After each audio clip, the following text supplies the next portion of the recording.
Excuse me. Folks, I would like to talk about something, and I think it's going to take a little bit. I don't think it's going to be a real short video. I don't see how it could. I want to talk about tools. Some of this is just a little bit of redo of my last video, but folks, before I talk about tools, now I'm not getting sidetracked. I really not. With any tool, you have to think about what were they working on with that? What were they doing with that? Or basically, I mean, it really is, what were they working on? And it seems that, to me, it would have been wood, horn, antler, ivory, bone, and these are the tools. And they'd also be working on stone. I do not have the stone working tools here. They're that big old box right down there. Okay, let me get it going. They would have grinding bowls. Another thing, on all of these uniface made tools, these ancient tools, one of the things that is really important is if I can find evidence of where they pressure flaked it to make edges soft. Now, I'd love to get into images on all these stones today, but that's another thing. I just want to talk about tools. If you can find that evidence and all the pieces or places are soft, then the tool will show itself to you. Now, this has a real soft bottom, so it was sort of a grinding stone, but that's the important part. Look for if it was worked down in such a way that all the edges are soft except the one that's needed. That is a crescent-shaped side scraper, which could go right there. Okay, now I have several anvils, but this is just an example. A good solid anvil and small ones, anvils. Something to maybe round things up. Something to crack nuts, process nuts.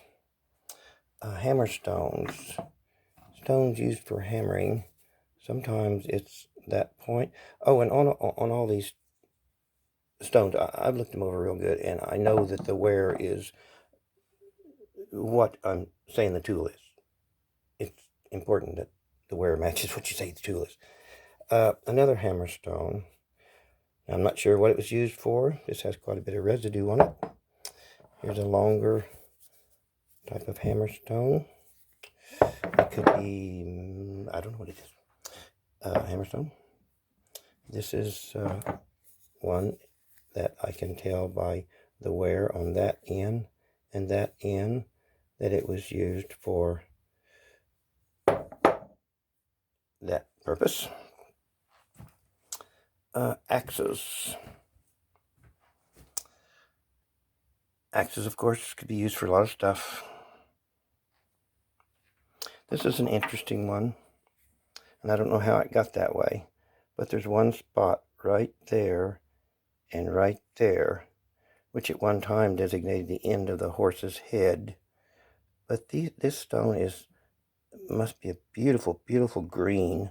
Let me lick it. It's really pretty green. I can't get it now. Anyway, I'd love to have that polished. Back that green. It's almost like emerald. Anyway, knives.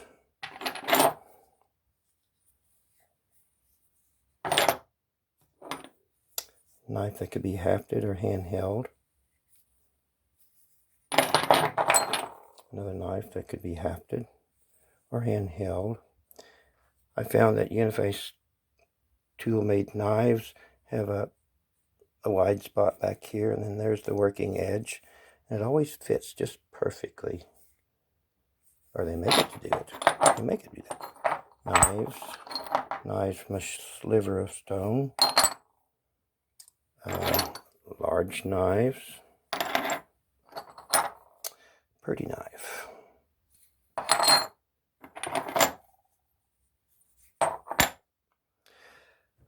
Now, knives can come in little knife,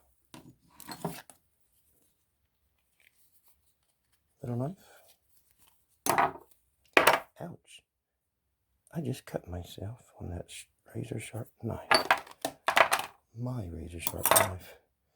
Okay, folks, you got to give a little blood when you're messing with stones. Anyway, knives come in little knives and big knives.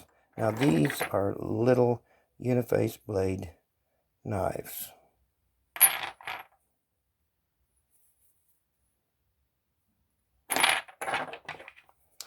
Pieces of some. I think they were longer at one time. But they can be small.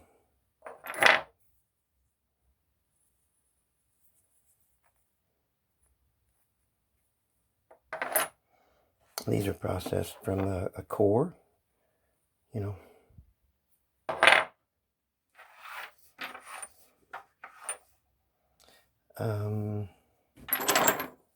Larger knives. Knives made from just a single slice.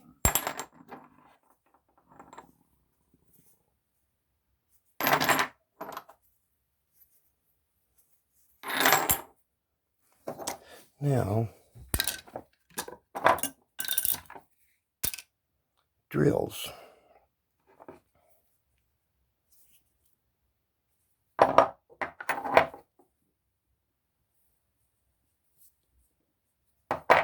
I don't need to turn each one of them.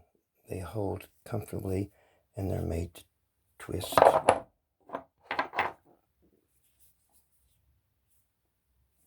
sure about that.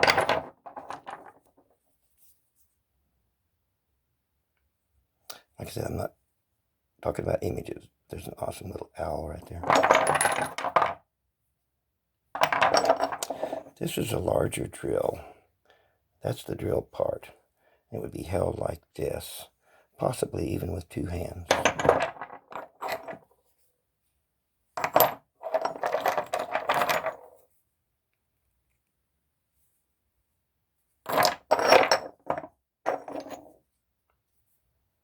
Here's a little drill with a bird on it. This is a side cutter, knife, and drill, all in one. Another one of those drills like that. Drill.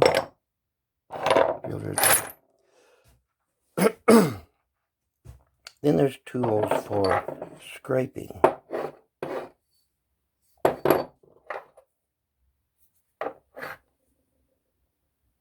This could have been a blade.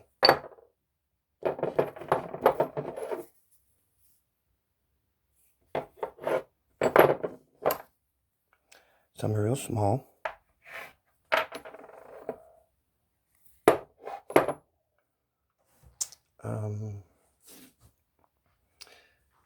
Color cups and different ochre colors. This one's interesting because it's the only one I've got that's real gray. But I have found stones that have that gray color. And on the the color mixing thing, this is an awesome. Let me get my stick.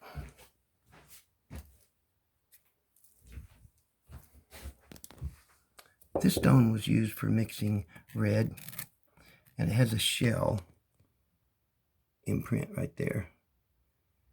And this stone was used for crushing up color. On the other side of this, you can see real easily it's been crushed up a lot of color. And it has a fossil in it. These folks like to work with fossils.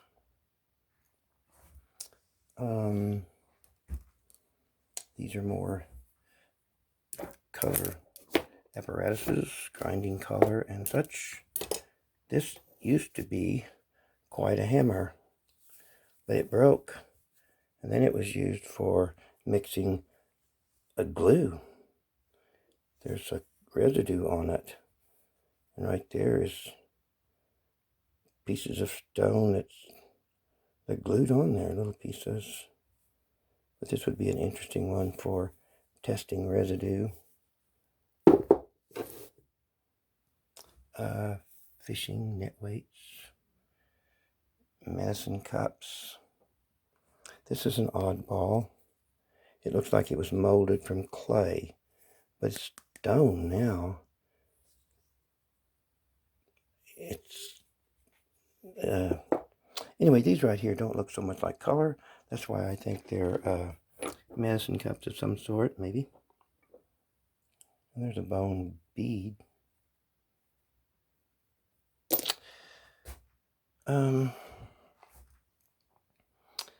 These is what I call trade goods.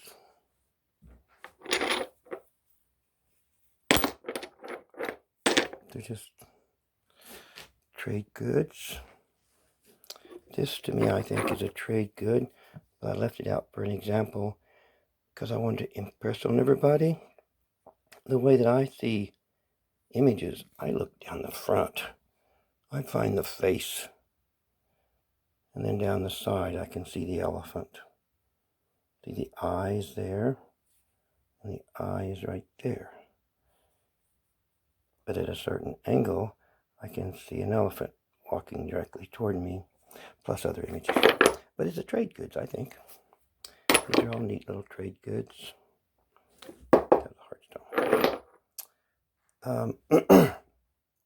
This I believe to be a bison's horn, and it's fossilized. This looks a lot like it, because its end looks just like that. So this could be something else, a larger horn. Heartstones I've mentioned before, and they make tools. Some are even trade goods. Square pieces that just has the type of wear that shows that they were sanding something. Some of them are rough even.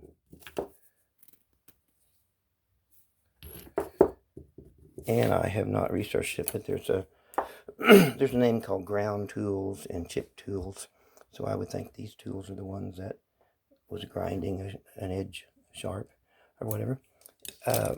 Tools that makes a 90-degree angle. A 90 or even a 45 on some. These are all cutting edges.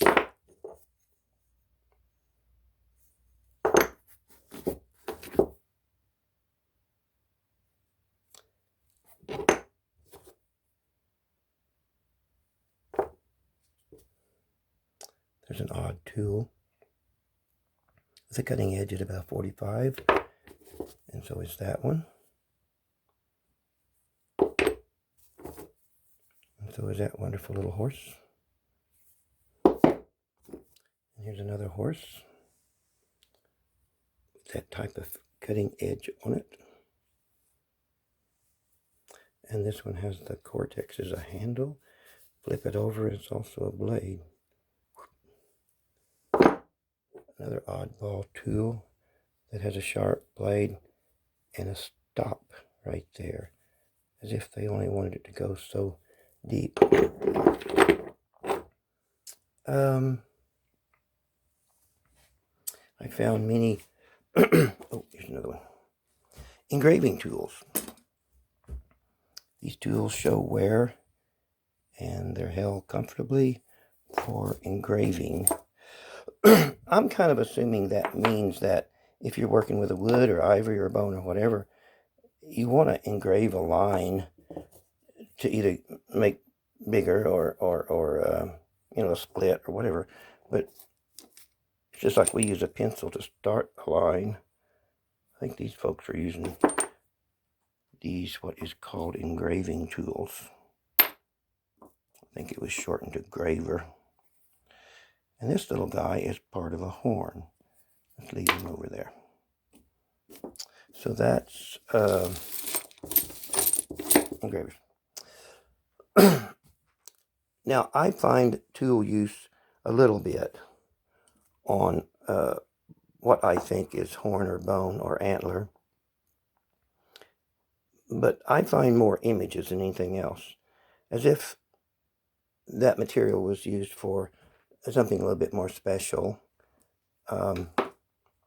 But if you look at that horn right there, you'll find that in many of these that I'm thinking are an antler or a horn or something.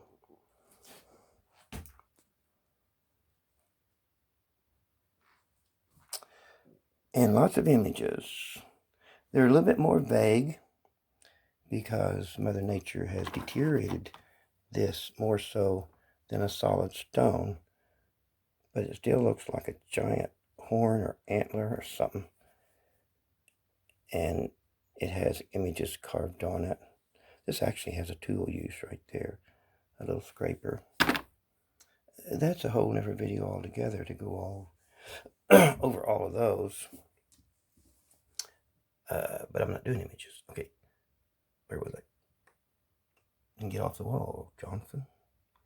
What about that? An Indian standing there holding a pipe. Caper, get back. Oh, divots. This is a particular shape of stone that I find often, and it looks like it was just, I don't know, they pop off like a divot or something. And these are tools, but they're also little round divots of stone.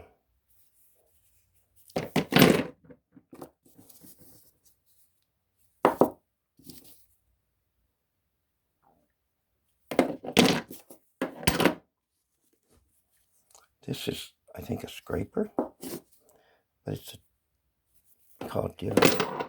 There's probably a better name, and I'd change the way I say it if I knew what the better name was.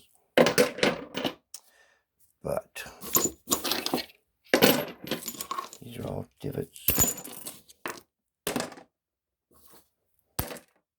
Now, this isn't all the birdstones I have, but it's my understanding that these were the mechanical apparatus that helped run a live trap.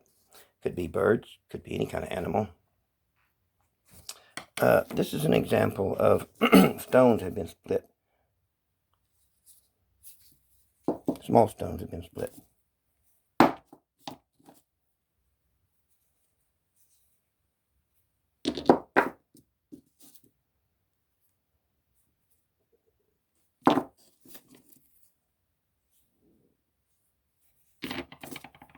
This one looks like a quarter of the pie. I mean the stone.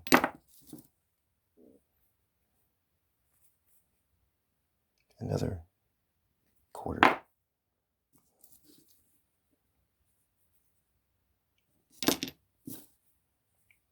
Another little quarter.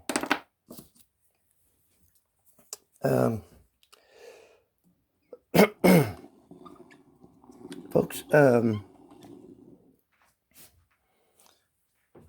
I've run out of wind, but I could go on, and I need to. But something that I wanted to say is that to me, this tool making and all this stuff that I'm seeing, well, I can see 3 steps right now. The first step for me was to recognize stone tools. The second step was to find the images on it.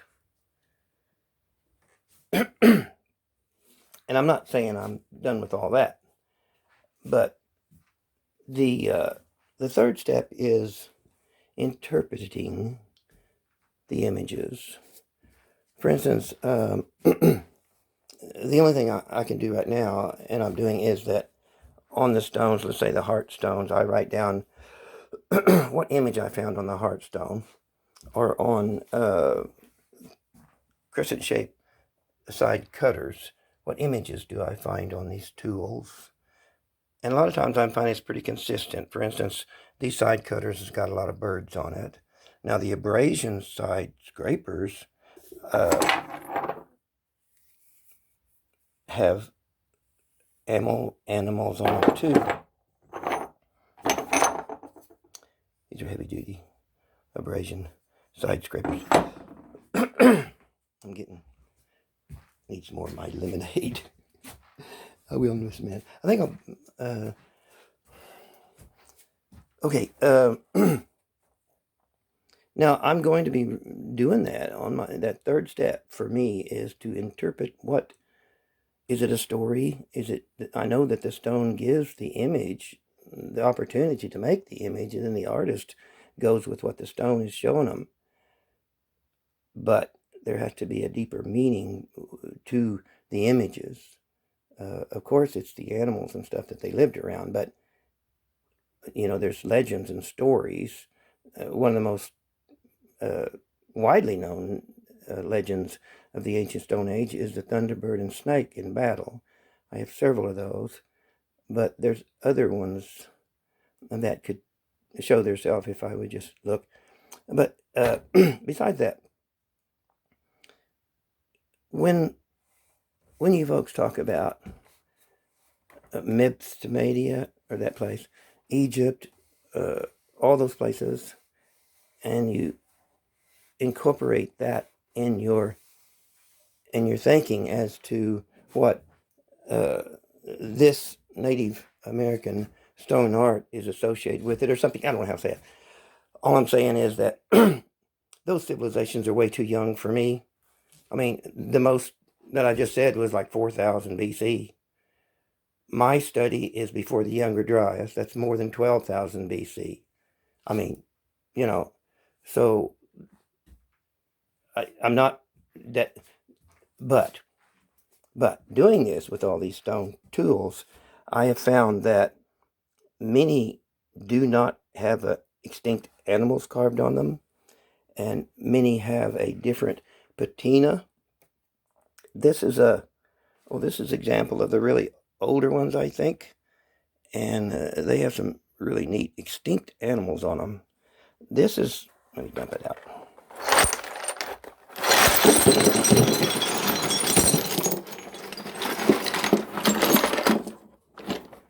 These are these are stone tools with all the things that I showed you back on this table over here, except they do not have an extinct animal on them. I found human faces, birds, turtles, other things, snakes, but I have not found an extinct animals on these particular tools. So there in itself is a study, and the only way I can imagine studying rock art is to go to a university or whatever that has a lot of, that has collected every stone from every digging. Of course, they're just going to show the points and the fancy stuff. I want to see the other stuff. I want to see every stone from every digging, and what I will accept what they say. Okay, this tool was 6,000 years old, or this tool was whatever. But if I can find ones that's more than 12,000 years old, I'll be in hog heaven. But that's the only thing I can imagine to further my, well, to try to find a bit more proof to what I'm saying. And I don't know how it's going to happen. But I am going to get back to my lemonade. Thanks for sticking with me, folks.